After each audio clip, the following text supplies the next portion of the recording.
We get to talk about one of my favorite adjustments, and that is gradient maps. It's a quick way to add a little bit of cool to your photos. So this is a brick picture I took when I was out walking around. And I love taking photos with my phone so I can grab textures that I can use on any type of background or design work. But it needs a little bit of work. So what I want to do is I want to add text on top of it and put a quote. So let's say I get my text tool and I click once and I type in a headline. I'm just quickly typing in a little quote and using Dido, which is a really nice serif typeface.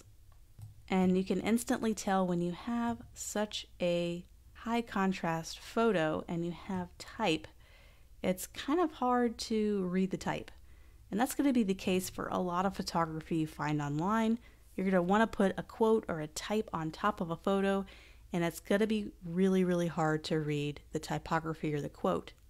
So one thing you can do is you can lower the contrast of your background image so that the type can be more readable.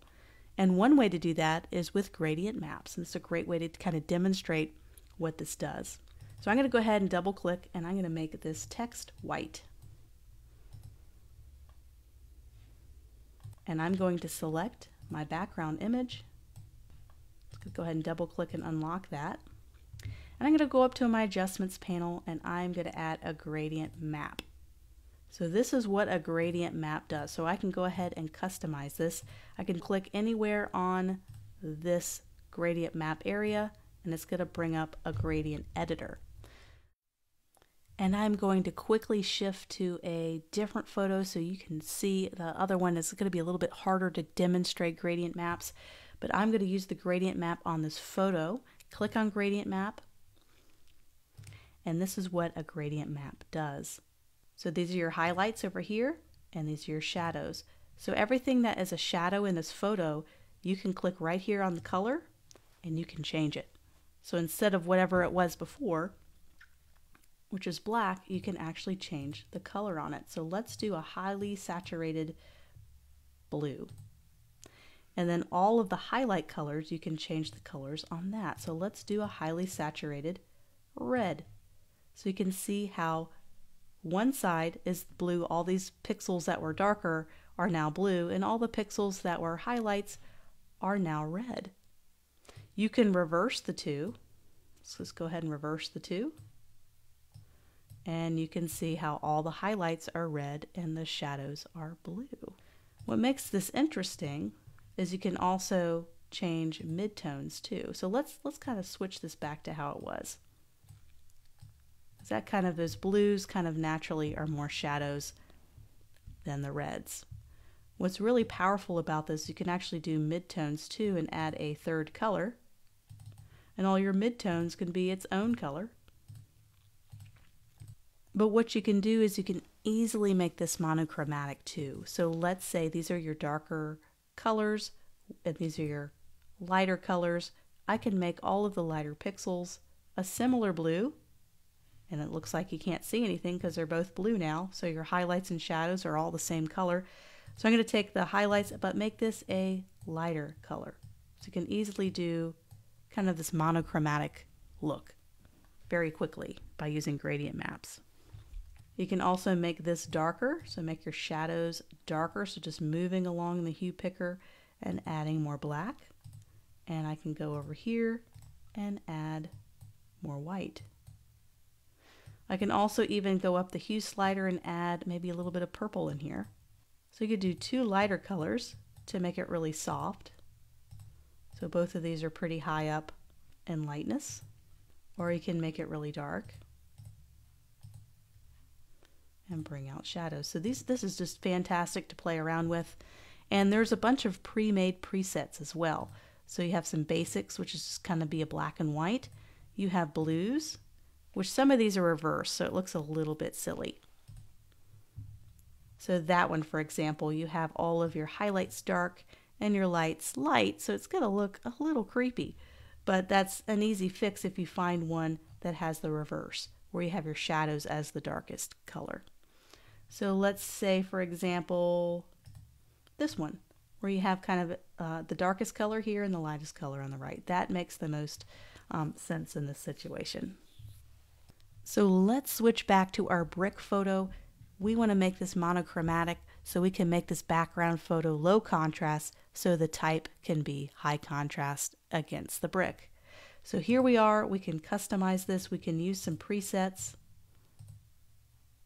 that they have, or we can do our own, which is what we're going to do. We can go to basics, select black and white. So let's make it kind of this deep, rich blue brick. So we're going to select all of the shadows, all the dark shadows in this photo. We're going to go to color and let's do a highly saturated blue. Let's make it a little bit darker. And we're going to take all of our highlights, make it a highly saturated blue, but make it lighter. And we can go back and make this a little bit darker, just to give it a little bit more of a contrast and punch, but not so much to overwhelm. So see how that type is a lot more readable. Once again, making adjustments to this. There's also midtones you can add in the middle. Change all your midtones to a specific color, which can have some really interesting effects. But let's stick with blue so it can remain monochromatic.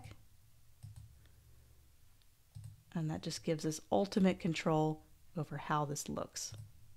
So you can still see the texture, but the type is the main event here. So now we can finesse this typography.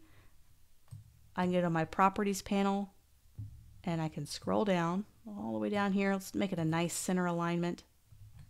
Let's also make it all caps. So I'm down here in type options, making it all caps and adding a little bit more leading or spacing between the sentences. Right now it's 248.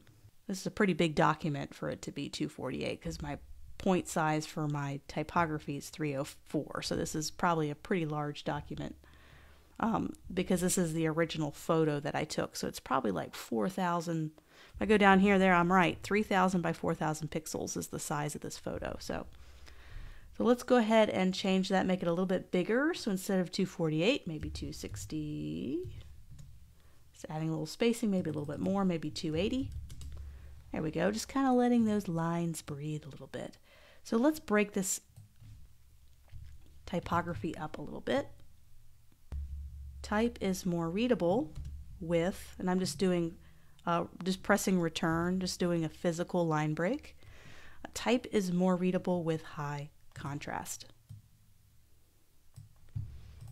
We can add even more spacing. Let's try 360. Or maybe even 440, just making it nice, big, wide gaps. That's a little too much. It's always give or take. Trying to figure it out. Just getting my move tool, unselecting. And that's great because now I can use this texture. I can show that through in the photo and still have the typography be very readable. And that was the whole point of using gradient maps. Just one way, one method you could do to use something in the background that adds an element to the design, but never takes away from the readability of the document. We can stylize this a little more. I have Dido, but what if we did an italicized Dido? So let's do italic. Adds a little more flair of style, a little more elegance. And I love contrast in my type as well. So instead of just this big block of white text, let's take readable, which is probably the most important word, and let's do something that is a high contrast against blue on the color wheel. That's usually yellows, golds, so let's try to find a gold. So I'm right here between my yellows and oranges, kind of right in the middle. I'm going to be able to find a gold. So gold is not orange. Gold has a little bit of gray in it. So it's going to be somewhere here in the hue slider, but I want to make it bright enough to really pop out.